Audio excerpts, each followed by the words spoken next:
प्रिय भक्तों, आप सभी का हमारे YouTube चैनल भक्ति एक साधना में स्वागत है। आज हम आपको इस वीडियो में मार्गशीर्ष मास की कथा अध्याय 8 का पाठ सुनाने जा रहे हैं। बोलिए श्री कृष्ण भगवान की जय हो, माता लक्ष्मी की जय हो, भगवान विष्णु की जय हो। भक्तों, मार्गशीर्ष मास का महीना भगवान श्री कृष्ण का अत्यंत प्रिय महीना है। स्वयं श्री भगवान श्री कृष्ण ने गीता में कहा है, मासा नाम मार्गशीर्षोहम, अर्थात सभी मासों में मैं मार्गशीर्ष हूँ। इस मास में जो भक्त भगवान का नाम स्मरण करते हैं, जो गीता का पाठ करते हैं, उनके जीवन में प्रभु स्वयं उतर आते हैं। इसलिए आज के इस पावन गुरुवार को हम भागवत गीता के 8वें अध्याय की कथा का श्रवण करेंगे, जो राजविद्या और राजगुह्य योग के नाम से प्रसिद्ध है। यह अध्याय केवल ज्ञान नहीं है, यह स्वयं भगवान की वाणी है, जो भक्त के हृदय में भक्ति का दीप प्रज्वलित करती है। यही अध्याय है जिसमें श्री कृष्ण स्वयं प्रकट होकर यह बताते हैं कि कैसे सच्ची श्रद्धा और प्रेम से भगवान को प्राप्त किया जा सकता है। यह कथा इतनी अद्भुत है कि इसे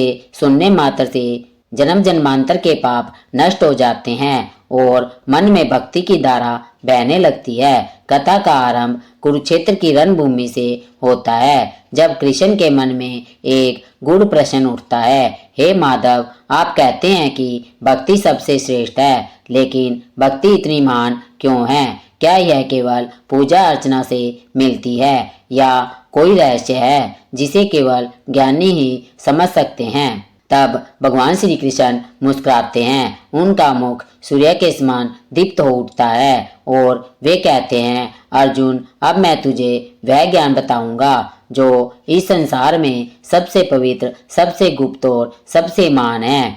यह ज्ञान नित्य है और इसे जानकर तू सभी दुखों और पापों से मुक्त हो जाएगा। हे अर्जुन, यह जो राज विद्या है, यह ज्ञानों का राजा है, क्योंकि यह मनुष्यों को सीधे मेरे पास ले आता है।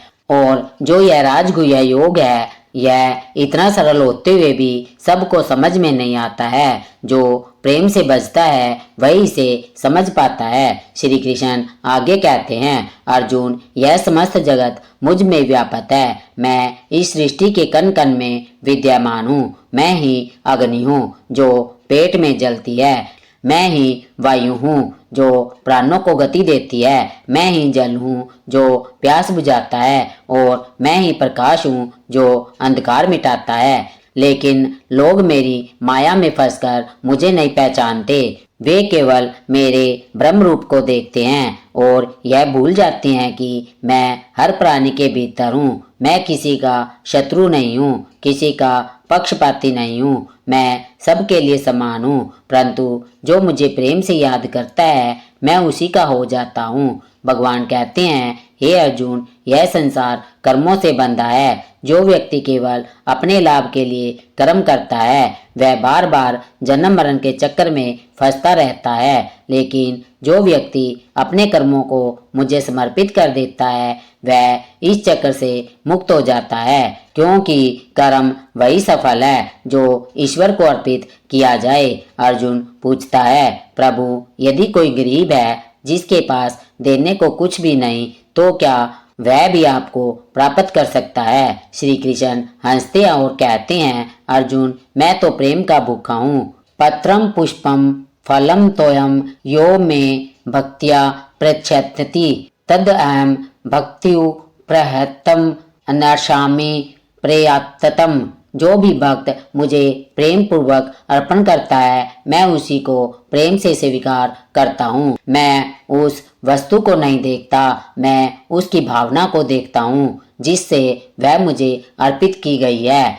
यदि कोई भक्त मुझे केवल एक तुलसी का पत्ता भी श्रद्धा से देता है, तो मैं उसे अपने हृदय से लगाता हूँ। कृष्ण आगे कहते हैं, अर्जुन, लोग सोचते हैं कि मैं केवल बड़े यज्ञों और व्रतों से प्रसन्न होता हूँ, लेकिन नहीं, मैं तो उस व्यक्ति से प्रसन्न होता हूँ जो सत्य बोलता है, जो सब प्राणियों में समान भाव रखता है, जो किसी से द्वेष नहीं करता और जो मुझे हर रूप में देखता है। ऐसा भक्त चाहे वह किसी भी कुल में जन्मा हो, मैं उसे अपना मान लेता हूँ। यहाँ तक कि यदि कोई पापी भी पूरे हृदय से मेरी शरण में आता है तो वह भी शीघ्र ही धर्मात्मा बन जाता है, क्योंकि मैं किसी की जाति, कर्म या स्थिति नहीं देखता, मैं केवल उसका हृदय देखता हूँ। अर्जुन ने कहा, प्रभु यह तो अत्यंत अद्भुत है, आप तो सबके हितकारी है। तब श्री कृष्ण बोले, अर्जुन, जो मनुष्य मुझे निरंतर स्मरण करता है, जो सच्चे मन से भक्ति करता है, उसका योग क्षेम मैं स्वयं वहन करता हूँ। अर्थात जो मेरे भक्त है उसके लिए मैं स्वयं व्यवस्था करता हूँ, उन्हें जो चाहिए वह मैं देता हूँ और जो उनके पास है उसकी मैं रक्षा करता हूँ। यही मेरा वचन है कि मेरे भक्त कभी नष्ट नहीं होते।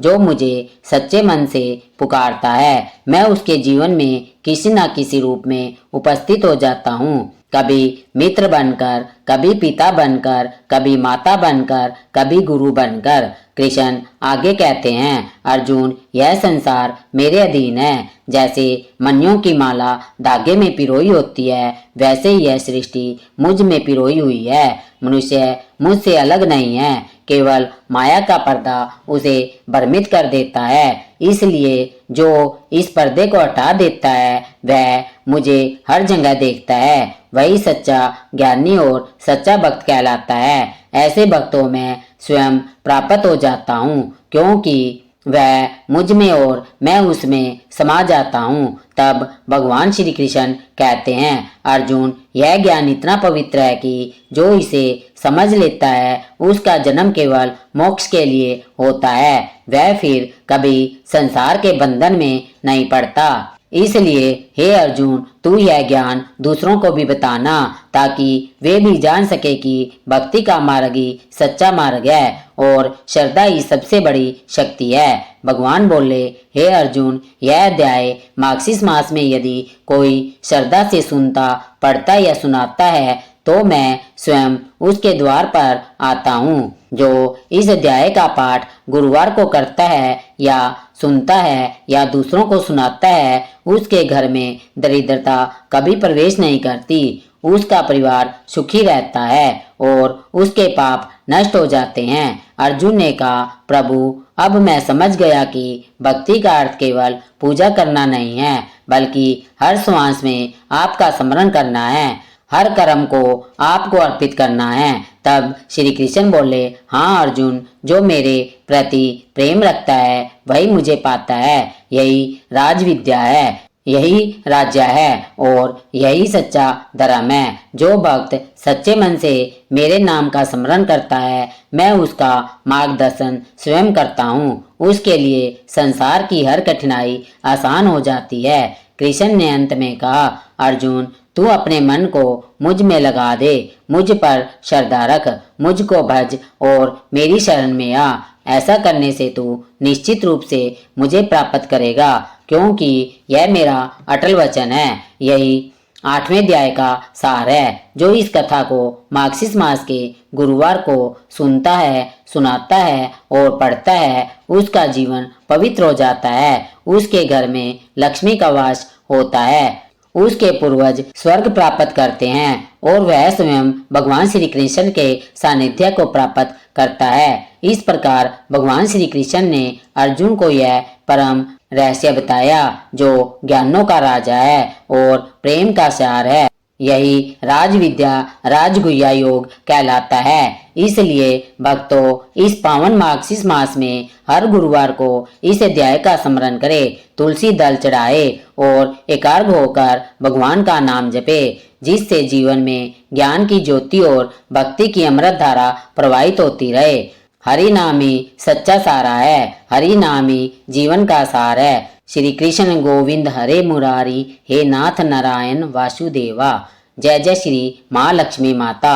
मार्गशीर्ष मास के पवित्र गुरुवारों का यह व्रत संपूर्ण सृष्टि को समृद्ध, सौभाग्य और शांति प्रदान करने वाला माना गया है। यह कथा केवल एक उपवास की कहानी नहीं बल्कि विश्वास, भक्ति और माता लक्ष्मी के साक्षात कृपा प्रसाद की अमृत गाथा है। वो कथा जो माँ महालक्ष्मी की कृपा से जीवन के हर दुख, हर दरिद्रता, हर क्लेश को दूर करती है और सुख, शांति, वैभव, ऐश्वर्य और संपन्नता के द्वार खोल देती है। जो भक्त सच्चे मन से इस व्रत को करता है उसकी हर इच्छा पूर्ण होती है।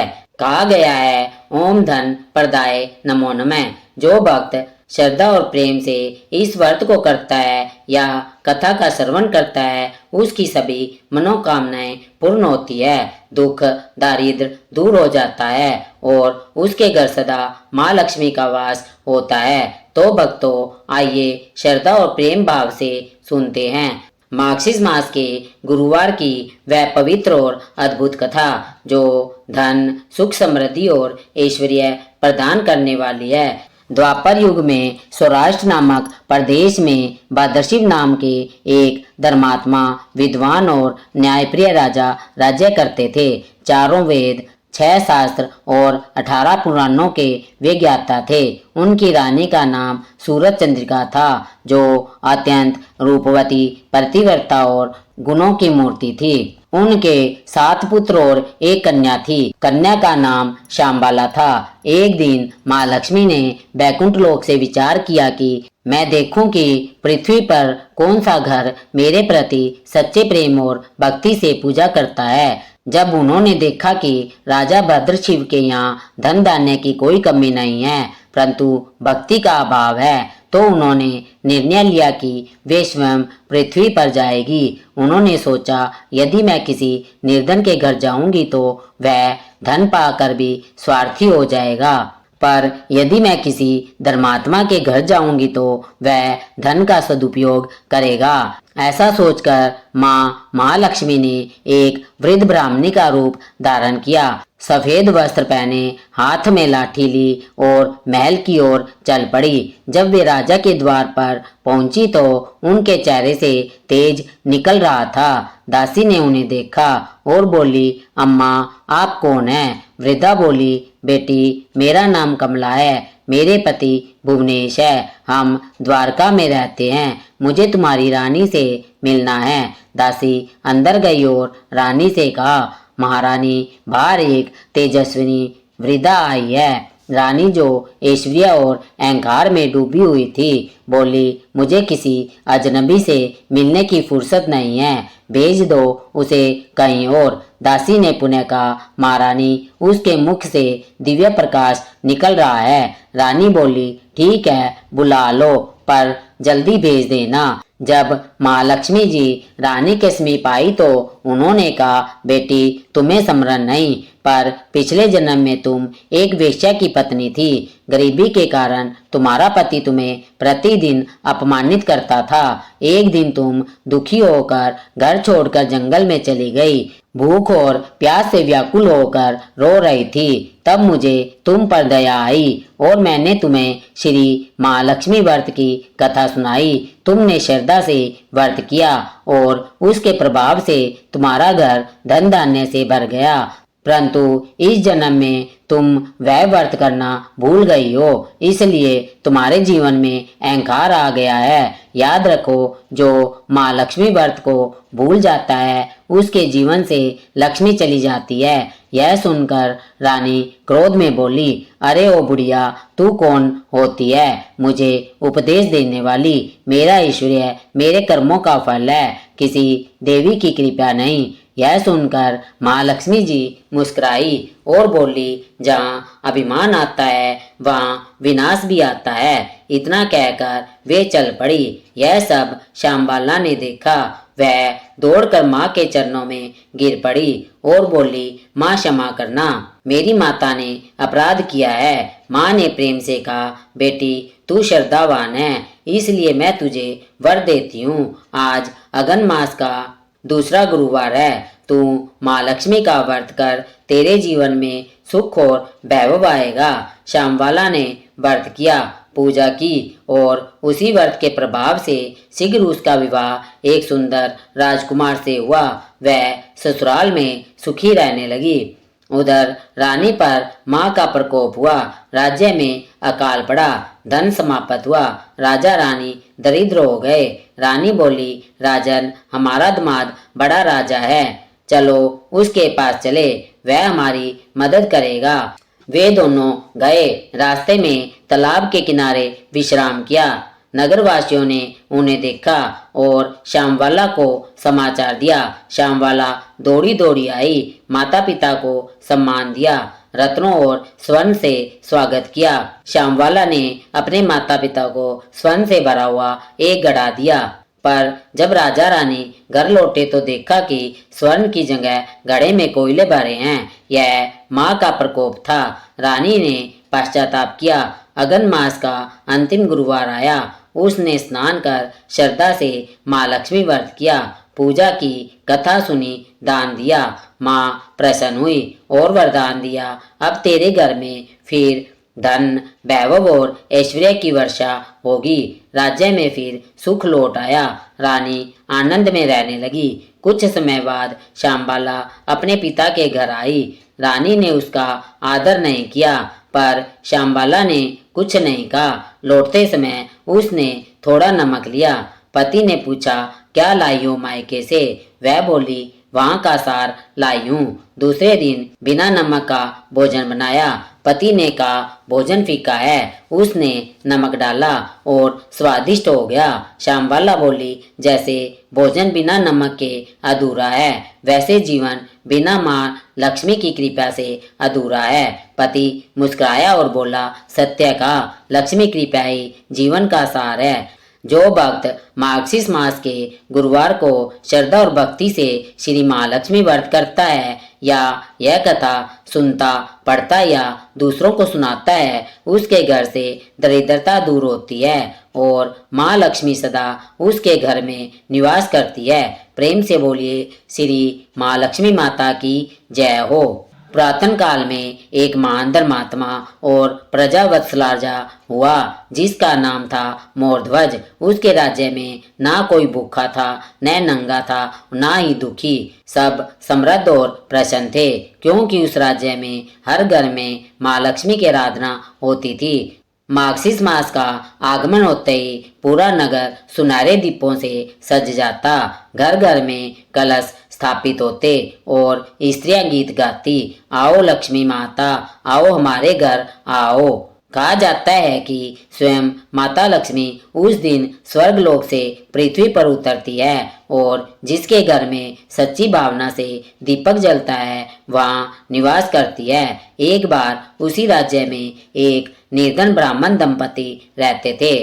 पति दिन भर भीख मांगकर जैसे तैसे अन्न जुटाता और पत्नी ईश्वर का स्मरण करती। वह हर गुरुवार लक्ष्मी जी की पूजा करना चाहती थी, परंतु गरीबी ने उसे रोक रखा था। एक दिन उसने मन में दृढ़ निश्चय किया, अब चाहे मेरे पास कुछ ना हो, पर मैं इस मार्गशीर्ष गुरुवार को माता का व्रत अवश्य करूंगी। वह सुबह जल्दी उठी, नदी में स्नान किया, एक मिट्टी के कलश को धोकर उसे देवी का प्रतीक मानकर रख दिया। उसने तुलसी के पत्ते, हल्दी की बिंदी और अपने फटे आंचल का टुकड़ा ही वस्त्र बनाकर माता को अर्पित किया।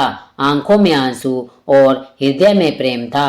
वह बोली, हे माँ लक्ष्मी माता, मेरे पास सोना नहीं है, चांदी नहीं है, लेकिन मेरा मन आपके चरणों में समर्पित है, कृपया करें माता। उसी रात जब वह थक कर सो गई तो उसके स्वप्न में माता प्रकट हुई। स्वर्णमय आभा, कमल का आसन और हाथों में कमल पुष्प लिए वे मुस्कुराते हुए बोली, बेटी, तेरी भक्ति ने मुझे प्रसन्न किया है। मैं तेरे घर में स्थायी रूप से निवास करूंगी। अगली सुबह जब वह जागी तो उसके छोटे से कुटीर में चमत्कार हो चुका था। फर्श पर सोने चांदी के सिक्के, कोने में अनाज के बर्तन, दीवार पर सजे वस्त्र और सुगंध से महकता वातावरण। पति भी स्तंभ रह गया। दोनों ने माता को नमन किया और गांव वालों को यह समाचार दिया। सब ने आकर देखा कि सचमुच लक्ष्मी माता ने उस निर्धन दंपति पर कृपा की है। गांव की स्त्रियां चकित थी। ब्राह्मणी ने सबको बुलाकर कहा, बहनों, यह कोई जादू नहीं है, यह तो श्रद्धा का परिणाम है। यह मार्गशीर्ष गुरुवार का व्रत करो, माता प्रसन्न होगी। उसने सबको बताया कि इस व्रत में क्या करना चाहिए। प्रातः स्नान कर घर की सफाई करो, पीले वस्त्र धारण करो, स्वस्थ स्थान पर माता की मूर्ति या चित्र स्थापित करो, गंध पुष्प धूप दीप और फल नैवेद्य से पूजन करो। फिर ओम श्रीम ह्रीम क्लीम श्री लक्ष्मी नमः मंत्र का जाप करो और कथा का श्रवण करो। इस कथा को सुनने मात्र से जन्म जन्मांतर के पाप नष्ट होते हैं और धन की वृद्धि होती है। उसी गांव में एक और स्त्री थी जो बहुत घमंडी और लोभी थी। उसने सोचा, यदि सब यह व्रत कर रही है तो मैं भी करूंगी, ताकि लोग मुझे धनवान समझे। उसने बिना मन लगाए पूजा की, कथा के बीच में से ही उठकर चली गई। उसी रात लक्ष्मी जी ने उससे कहा, जहाँ श्रद्धा नहीं वहाँ मैं नहीं, दिखावे से मुझे प्रसन्नता नहीं होती। अगले ही दिन उसका घर उजड़ गया, धन चला गया, परिवार में कलह बढ़ी और वह दरिद्र हो गई। तब सबने जाना कि लक्ष्मी केवल वहाँ रहती है जहाँ सच्ची भावना होती है। इसके बाद से पूरे राज्य में यह व्रत अत्यंत श्रद्धा से मनाया जाने लगा। राजा मौर्ध्वज ने स्वयं यह व्रत किया और आदेश दिया कि मार्गशीर्ष के प्रत्येक गुरुवार को माँ लक्ष्मी का पूजन किया जाए। 4 गुरुवार तक यह व्रत चलता रहा। पहले गुरुवार को दीपदान, दूसरे गुरुवार को अन्नदान, तीसरे गुरुवार को वस्त्रदान और चौथे गुरुवार को सुहागन स्त्रियों का पूजन किया जाता है। चौथे सप्ताह उद्यापन के दिन 7 सुहागिनों को साड़ी, बिंदी, मिठाई और दक्षिणा देकर उनका आशीर्वाद लिया जाता है। कहते हैं कि उसी दिन देवी स्वयं उस घर में प्रवेश करती है जहाँ यह उद्यापन किया जाता है। कथा का सार यह है कि धन केवल श्रम से नहीं बल्कि ईमानदारी और श्रद्धा से बढ़ता है। लक्ष्मी जी स्वयं कहती है, मैं वहाँ नहीं रहती जहाँ आलस्य, कलह या असत्य हो। मैं वहीं वास करती हूँ जहाँ स्वस्थता, भक्ति और प्रसन्नता हो। अंत में माता ने वरदान दिया, जो भी मार्गशीर्ष के 4 गुरुवार को श्रद्धा और नियम से मेरा पूजन करेगा, उसकी आयु, आरोग्य और ऐश्वर्य तीनों की वृद्धि होगी। उसके घर में सदा धन धान्य रहेगा। उसके पितरों को स्वर्ग और वंशजों को सुख प्राप्त होगा। उस दिन से यह व्रत महाराष्ट्र, गुजरात, उत्तर भारत और दक्षिण भारत तक फैल गया। आज भी हर वर्ष मार्गशीर्ष के महीने में जब पहला गुरुवार आता है तो हर घर में दीप जलाए जाते हैं। स्त्रियां गाती है, जय जय महालक्ष्मी माता, धन की वर्षा कर माता। ऐसा विश्वास है, यदि कोई भक्त इस कथा को श्रद्धा से सुन ले तो उसके घर में माता लक्ष्मी का स्थायी निवास होता है। भक्तों, यही है मार्गशीर्ष महालक्ष्मी व्रत कथा, एक ऐसी पावन कथा जो हमें सिखाती है कि सच्ची भक्ति ही सबसे बड़ा धन है और श्रद्धा से किया गया एक दीप भी सोने के महलों से अधिक उजाला देता है। जय श्री महालक्ष्मी माता की जय हो। जो कोई भक्त मार्गशीर्ष मास के गुरुवार को श्रद्धा और भक्ति से श्री महालक्ष्मी व्रत करता है या यह कथा सुनता है और दूसरों को सुनाता है, उसके घर की दरिद्रता सदा के लिए मिट जाती है। माँ महालक्ष्मी उसके घर में सदा वास करती है, धन, सुख, वैभव और आनंद के भंडार भर देती है। भक्तों, अब आप सब प्रेम से बोलिए, श्री महालक्ष्मी माता की जय हो, अन्नपूर्णा माता की जय हो। जय जय माँ अन्नपूर्णेश्वरी, जय काशी वासिनी, जगत जननी अन्नदाता देवी की जय।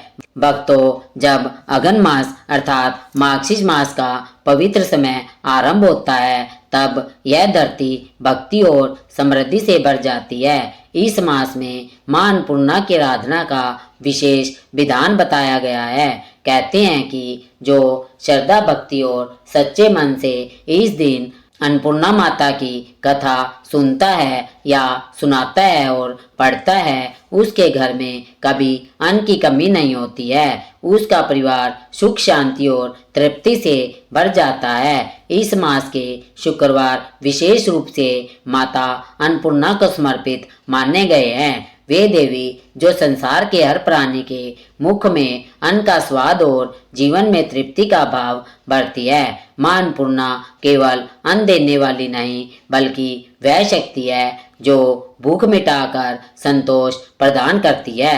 काशी में जब एक समय ऐसा आया कि अन्न दुर्लभ हो गया, तब भगवान शिव स्वयं भी भोजन से विरक्त हो गए। संसार में यह भ्रम फैल गया कि ज्ञान ही सब कुछ है, भोजन नहीं। तब माता पार्वती ने यह देखकर दया की। उन्होंने स्वर्ण की थाली में विविध व्यंजनों से भरा हुआ अन्न सजाया और प्रकट हुई अन्नपूर्णा के रूप में। भगवान शंकर स्वयं उनके सामने आए, हाथ जोड़े और कहा, माँ तुम ही जगत की जननी हो, तुम ही प्राणों की धारणी। बिना अन्न से यह सृष्टि अधूरी है। मुझे भी अन्न का पहला कौर तुमसे ही प्राप्त हो। माता मुस्कुराई और उन्होंने शिव को अन्न का प्रथम ग्रास दिया। तभी से काशी में अन्नपूर्णा देवी की आराधना प्रारंभ हुई और यह संकल्प लिया गया कि जो कोई अगन मास के शुक्रवार को माता की कथा सुनता है या सुनाता है और पढ़ता है, उसका घर सदा अन्न से भरा रहेगा और उसके द्वार पर कभी भूख नहीं आएगी। अब आप सब हृदय में भक्ति का दीप जलाइए, मन को निर्मल कीजिए और सुनिए माता अन्नपूर्णा की यह अद्भुत दिव्य और प्रेरणादायी कथा, जो सच्चे भाव से सुनने वाले के जीवन को सुख समृद्धि से भर देती है। बहुत समय पहले काशी नगरी में एक ब्राह्मण रहता था, जिसका नाम धनंजय था। उसकी पत्नी का नाम सुलक्षणा था। वे दोनों अत्यंत धार्मिक, सत्यव्रती वाले और ईश्वर भक्त थे। परंतु उनके जीवन में सबसे बड़ा दुख यह था कि उनके घर में सदा अन्न की कमी रहती थी। वह दोनों दिन रात पूजा पाठ करते, दान देते, साधु संतों का सत्कार करते, परंतु ना जाने क्यों उनके घर में दरिद्रता का वास था। एक दिन सुलक्षणा ने दुखी होकर अपने पति से कहा, प्राणनाथ, यह कैसी लीला है। हम सदा भगवान की भक्ति करते हैं, फिर भी हमारे घर में अन्न नहीं है, धन नहीं है, सुख नहीं है। क्या यह हमारी श्रद्धा अधूरी है? तब धनंजय ने शांत स्वर में कहा, देवी, सब कुछ माँ अन्नपूर्णा की कृपा पर निर्भर है। बिना उनके आशीर्वाद से कोई प्राणी अन्न का एक कण भी नहीं पा सकता। अब समय आ गया है कि हम स्वयं काशी चले और मां अन्नपूर्णा के दर्शन करें। ऐसा कहते हुए उन्होंने भगवान का नाम लिया और दोनों पति पत्नी यात्रा पर निकल पड़े। मार्ग कठिन था, कभी धूप, कभी वर्षा, कभी भूख और कभी प्यास, परंतु दोनों का विश्वास अटूट था। वे गंगा जी के तटों पर चलते रहे, भजन करते रहे और एक ही संकल्प मन में था, माँ के दर्शन अवश्य होंगे। कई दिनों की यात्रा के पश्चात जब वे काशी पहुंचे, तब वह नगर स्वर्ग के समान दीप्त था। गंगा का प्रवाह मधुर स्वर में गूंज रहा था, मंदिरों की घंटियां बज रही थी और पूरा नगर माता अन्नपूर्णा और बाबा विश्वनाथ की आराधना में लीन था। मंदिर में प्रवेश करते ही दोनों की आंखों से आंसू बह निकले। उन्होंने मां अन्नपूर्णा के चरणों में गिरकर कहा, माता, हम अन्न से नहीं तृप्ति से भी वंचित है। हम आपकी शरण में आए हैं, हमें कृपया दीजिए। मां अन्नपूर्णा ने मुस्कुराकर उन्हें देखा। वह रूप अत्यंत दिव्य था। उनके एक हाथ में स्वर्ण कलश था, दूसरे हाथ में चांदी की थाली जिसमें विविध प्रकार के व्यंजन भरे थे। उनकी आंखों से करुणा झर रही थी। उन्होंने कहा, वत्स, मैं तुम्हारी भक्ति से प्रसन्न हूँ। आज से तुम्हारे घर में कभी अन्न की कमी नहीं होगी। यह लो, यह अक्षय पात्र मैं तुम्हें दे रही हूँ। इसमें जो अन्न रखोगे वह कभी समाप्त नहीं होगा। परंतु एक बात ध्यान रखना, इस पात्र का उपयोग केवल उस भोजन के लिए करना जो किसी भूखे को खिलाने में प्रयुक्त हो। जब तक तुम दूसरों को भोजन कराओगे यह पात्र अक्षय रहेगा। यह कहकर माँ ने वह पात्र उन्हें दे दिया और वरदान दिया कि जिस घर में यह कथा श्रद्धा से सुनाई जाएगी उस घर में कभी अन्न का अभाव नहीं रहेगा। धनंजय और सुलक्षणा ने विनम्र होकर माता को प्रणाम किया और घर लौट आए।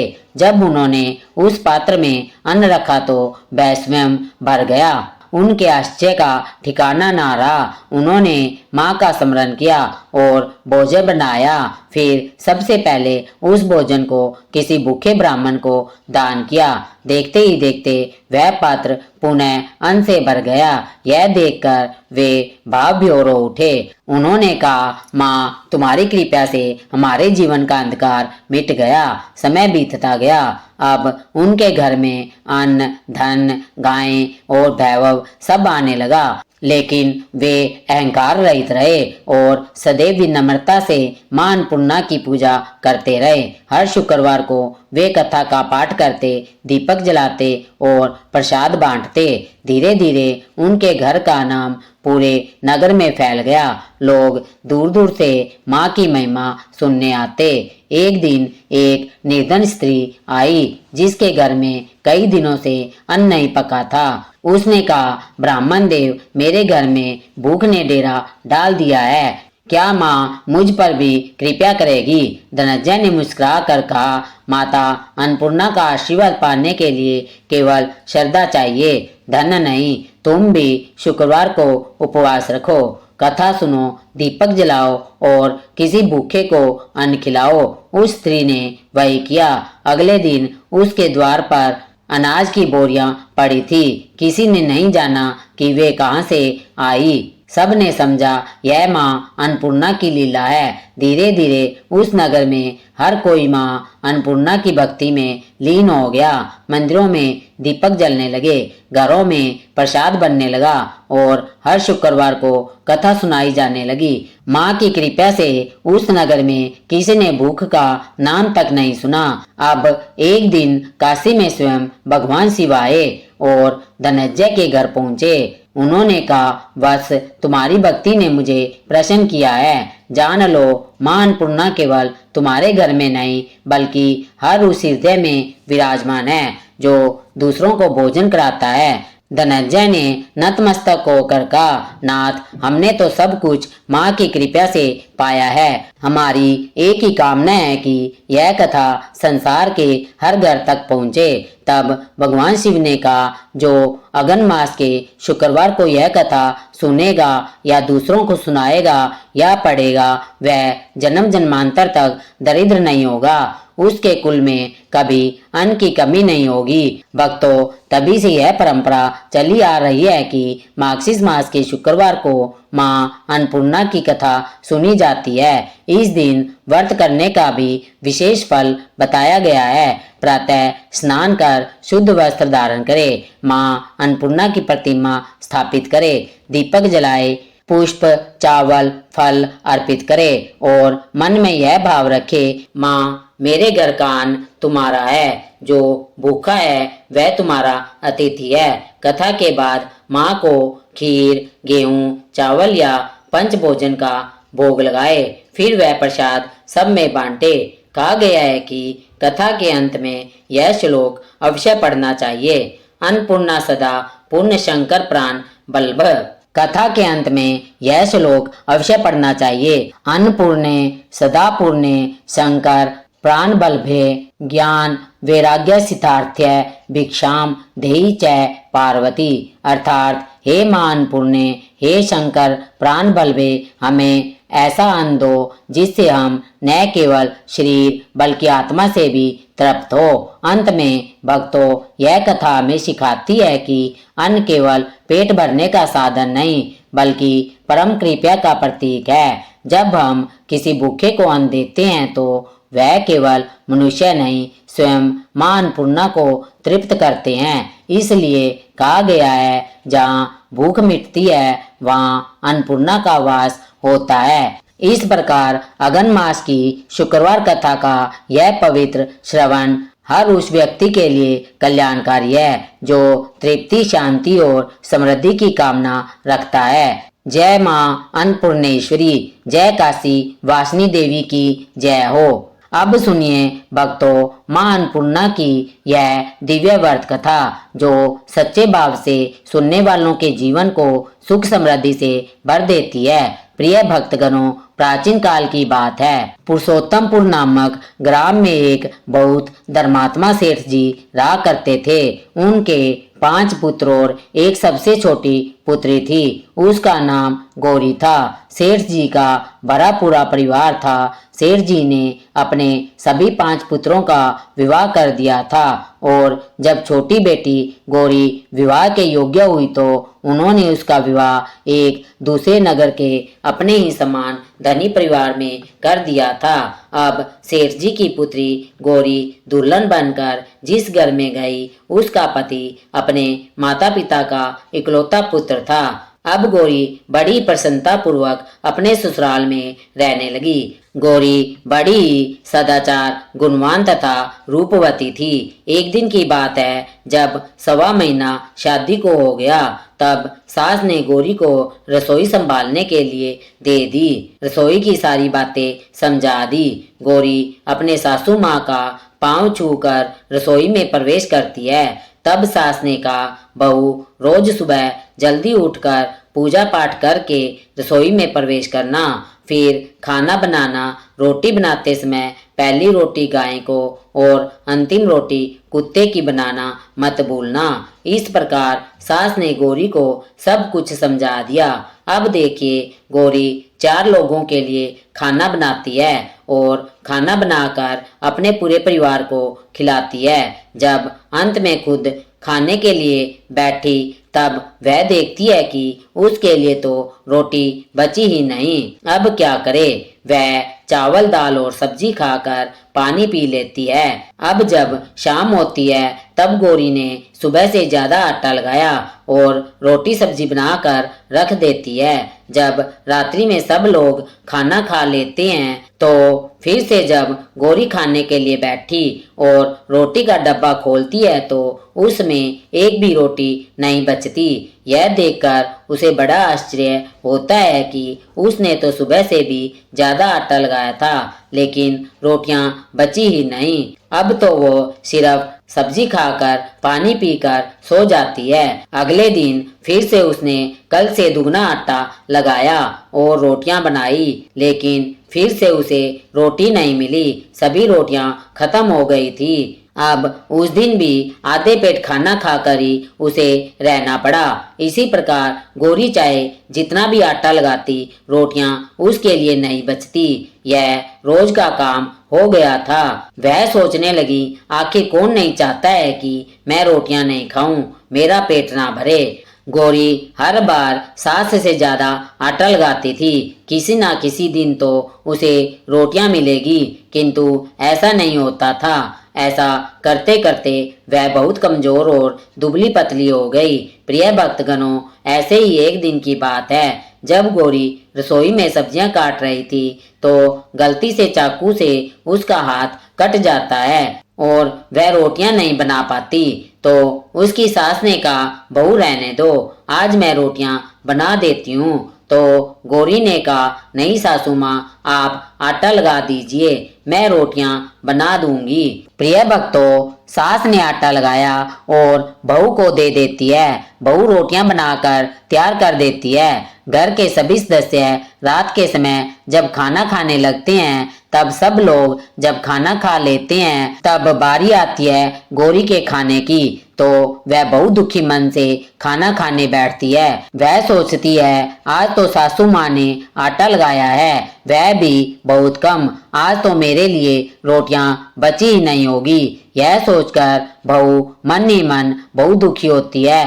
किंतु जब वह रोटी के डिब्बे को खोलती है तो उसने देखा कि उसमें 4-5 रोटियां पड़ी है। यह देखकर बहू बहुत खुश होती है। अब क्या था, ऐसे ही 7 दिनों तक बहू की सास ने आटा लगाया और बहू रोटियां बनाती थी और बहू को रोज रोटियां मिलने लगी। इन 7 दिनों में बहू ने भरपेट खाना खाया।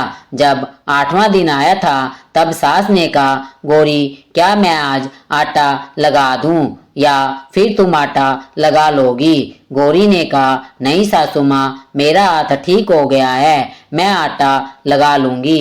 प्रिय भक्तों, उस दिन गौरी ने आटा लगाया और रोटियां बनाई, सबको खाना प्रेम पूर्वक खिलाया। जब उसके खाने की बारी आई तब उसने देखा कि रोटी के डिब्बे में तो रोटी है ही नहीं, पूरी रोटियां खत्म हो गई है। यह देखकर बहू गौरी बहुत ही आश्चर्य में पड़ जाती है। वे सोचती है, जब तक सासू माँ ने आटा लगाया था तब तक तो मुझे रोटियां मिलती थी, लेकिन जब से मैंने आटा लगाया है तो मेरे लिए रोटियां बचती ही नहीं हैं, जबकि सासू माँ मुझसे बहुत ही कम आटा लगाती थी। इसके बाद भी पूरा परिवार उसमें खा लिया करता था।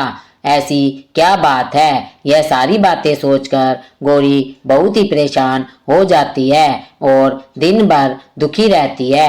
एक दिन की बात है, गौरी के पति ने गौरी से पूछा, गौरी तुम इतना उदास क्यों रहती हो? इतना सारा धन संपत्ति तुम्हारा ही तो है, तुम्हें रोकने टोकने वाला कोई नहीं है, तुम अपने मन से अपने पसंद का भोजन बनाकर खा सकती हो, तुम दिन प्रतिदिन इतनी कमजोर कैसे होती जा रही हो? गौरी ने लाज और संकोच से अपने पति को कुछ नहीं बताया।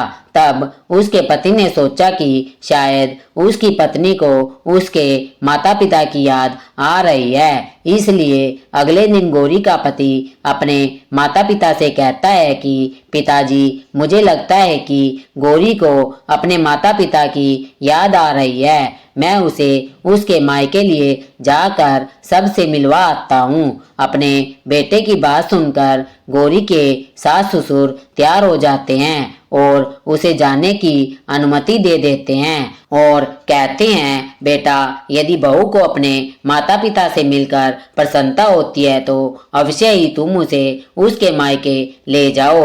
अब गौरी का पति अपनी पत्नी को लेकर उसके मायके जाता है। दामाद और बेटी को देखकर मायके वाले उनका बहुत ही स्वागत करते हैं। तरह तरह के व्यंजन बनाए जाते हैं और खिलाए जाते हैं और बहुत सेवा सत्कार होता है। उसी दिन रात में समय मिलने पर गौरी की माँ ने अपनी बेटी को कोने में ले जाकर पूछा, पुत्री तुम इतनी दुबली कैसे हो गई हो? तुम बहुत ही कमजोर दिख रही हो। क्या बात है जो तुम्हें अंदर ही अंदर खाए जा रही है? क्या तुम्हारे ससुराल वाले तुम्हारी चिंता नहीं करते हैं, तुम्हें दुख देते हैं? ऐसी कौन सी बात है जिससे तुम्हारी यह दशा हो गई है? अपनी माँ की बातें सुनकर गौरी अपनी सारी परेशानी, सारी चिंताएं, सब कुछ अपनी माँ को बताती है। अपनी बेटी की बात सुनकर गौरी की माँ ने कहा, बेटी हमें लगता है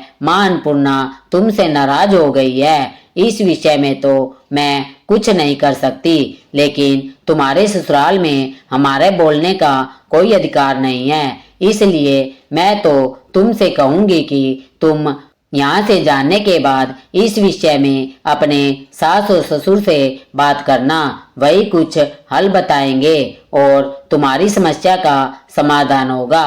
बेटी माँ अन्नपूर्णा जिससे नाराज होती है उसके साथ ऐसा ही होता है। अब अपनी माँ की बातें सुनकर गौरी निश्चय करती है कि वह सारी बातें अपनी सासू माँ से कहेगी। अब जब सुबह का समय होता है तो गौरी अपने माता पिता से विदाई लेकर अपने ससुराल आ जाती है। ससुराल आने के बाद वह अपने सास ससुर और पति से सारी बातें कह सुनाती है। वह कहती है, माँ जी, जब से मैंने रसोई को संभाला है और खाना बनाना शुरू किया है तब से मुझे एक भी दिन रोटी नहीं मिली। मैं बिना खाए ही सो जाती हूँ, क्योंकि मेरे लिए रोटियां बचती ही नहीं हैं। कभी कभी तो मैं पानी पीकर सो जाती हूँ और कभी कभी चावल सब्जी खाती हूँ, रोटी तो मुझे मिलती ही नहीं है। और माँ जी, आपको याद है मेरा हाथ कटा था, तब आप उस समय आटा लगाया करती थी और वह भी बहुत कम मात्रा में, फिर भी मुझे रोटियां खाने के लिए मिलती थी और मैं भर पेट खाना खाती थी। लेकिन अब जब मेरे हाथ का घाव ठीक हो गया है, तब से मैं फिर से आटा लगाने लगी और रोटियां बनाने लगी। अब मुझे फिर से रोटियां नहीं मिलती है, क्योंकि सबके खाने के बाद मेरे लिए रोटी बचती ही नहीं है। मैं आधे पेट ही खाना खाती हूँ। अपनी बहू की बातें सुनकर सास को सब कुछ समझ में आ गया। उसने कहा, बहू, यह शायद मेरी ही गलती है। मैंने तुम्हें सब कुछ बताया, सब कुछ सिखाया, लेकिन एक बात तो मैं बताना ही भूल गई। ऐसा कहकर सास अपनी बहू का हाथ पकड़कर रसोई घर में ले जाती है। एक परात में आटा निकालकर उस आटे को अच्छे से लगाती है। आटा लगाने के बाद उस लगाए हुए आटे पर अपनी उंगलियों से 5 छाप लगा देती है और कहती है, बहू, यह माँ अन्नपूर्णा का छाप होता है। यह माता अन्नपूर्णा का चिन्ह माना जाता है। आटा लगाने के बाद कोई भी स्त्री इस तरह 5 उंगलियों की छाप लगाती है तो उसके घर में बरकत होती है। इसका अर्थ यह है कि माँ अन्नपूर्णा की कृपा सभी परिवार वालों पर बरसे और कोई भी सदस्य भूखे पेट ना सोए। बहू, मैं तुम्हें ऐसा बताना भूल गई। आज से तुम आटा लगाते वक्त आटे पर अपने 5 उंगलियों की छाप छोड़ देना और माँ अन्नपूर्णा तुम्हारे ऊपर अवश्य ही कृपा करेगी। तुम कभी भी खाली पेट या भूखे पेट नहीं सोओगी। यह बरकत का चिन्ह होता है। अब अपनी सासू माँ की बात सुनकर बहू हर रोज आटा लगाती है और फिर उस पर अपनी 5 उंगलियों की छाप छोड़ देती है। फिर रोटियां बनाती है। अब बहू को भी हर रोज रोटियां मिलने लगी। वह भर पेट भोजन करने लगी और स्वस्थ भी हो गई। माँ अन्नपूर्णा की कृपा उस पर बरसने लगी। उसके हाथों में माँ अन्नपूर्णा का वास हो गया। घर पर कोई भी सदस्य भूखा नहीं रहता और जो कोई मेहमान आता या कोई भी भिक्षुक आता, उसे भी वह खाना खिलाकर ही घर से विदा करती। इस प्रकार बहू के ऐसा करने से उसके घर में बरकत होने लगी, अन्न की वर्षा होने लगी। प्रिय भक्तगणों, आटे को लगाते समय उस पर अपनी 5 उंगलियों की छाप लगाना हमारी पुरानी परंपरा है। यह माँ लक्ष्मी और अन्नपूर्णा का चिन्ह माना जाता है। ऐसा करने से माता अन्नपूर्णा सदा प्रसन्न रहती है और घर वालों पर अपनी कृपा दृष्टि बनाए रखती है। घर का कोई भी सदस्य भूखे पेट नहीं सोता। हमारे पूर्वजों से लेकर अब तक यह परंपरा चली आ रही है। सभी माताएं बहनें अपने 5 उंगलियों की छाप आटे पर अवश्य लगाती है और माँ अन्नपूर्णा से प्रार्थना करती है कि सबका पेट भरना, सबका कल्याण करना और घर में अन्न धन की वर्षा करना। ओम नमः शिवाय। जय माता की। भक्तों, अगन मास के शुक्रवार को यह व्रत किया जाता है। प्रातः स्नान कर स्वस्थ वस्त्र पहने, माँ अन्नपूर्णा का चिन्ह या प्रतिमा स्थापित करे, दीप जलाकर अक्षत पुष्प नैवेद्य फल आदि अर्पित करे। कथा सुनने के बाद माता को खीर, गेहूं या चावल का भोग लगाए। फिर वह प्रसाद अपने घर के सभी सदस्यों में बांटे। कथा के अंत में भक्त यह प्रार्थना करे, माँ अन्नपूर्णा, जैसे आपने धनंजय ब्राह्मण के घर को समृद्ध किया, वैसे ही हमारे घर में भी अन्न धन और संतोष का वास करे। हमारे घर में कोई भूखा ना रहे और हमारी वाणी में सदैव मधुरता बनी रहे। कहते हैं, जो यह व्रत श्रद्धा से करता है वह दरिद्रता, असंतोष और अभाव से मुक्त हो जाता है। उसके घर में भोजन के भंडार सदा भरे रहते हैं और परिवार में सुख शांति बनी रहती है। इस प्रकार मां अन्नपूर्णा की यह कथा केवल अन्न की नहीं बल्कि आभार, तृप्ति और सेवा की शिक्षा देती है। जब कोई मनुष्य किसी भूखे को भोजन कराता है तब मां अन्नपूर्णा स्वयं वहां प्रकट होती है। इसलिए भक्तों, इस अगन मास के शुक्रवार को मां अन्नपूर्णा की कथा अवश्य सुने, उनका व्रत करे और मन में संकल्प करे, माँ मेरे घर का अन्न तुम्हारा है, जो भूखा है वही तुम्हारा अतिथि है। जय जय माँ अन्नपूर्णेश्वरी, जय काशी वासिनी माता की। प्रेम से बोलिए श्री विष्णु भगवान की जय हो, लक्ष्मी माता की जय हो, अन्नपूर्णा माता की जय हो, श्री कृष्ण भगवान की जय हो। ऐसे ही और भी रोचक और आध्यात्मिक वीडियो के लिए हमारे चैनल भक्ति एक साधना को सब्सक्राइब कर ले। दोस्तों, आपको यह कथा कैसी लगी कृपया कमेंट करके जरूर बताएं। वीडियो पसंद आया हो तो लाइक करें और अपने दोस्तों और अपने रिश्तेदारों के साथ शेयर करें। कमेंट बॉक्स में श्री माँ लक्ष्मी माता की जय, श्री कृष्ण भगवान की जय लिखना ना भूलें। फिर मिलते हैं एक और भक्तिपूर्ण वीडियो के साथ। धन्यवाद। जय श्री कृष्णा, जय श्री कृष्णा, जय श्री कृष्णा।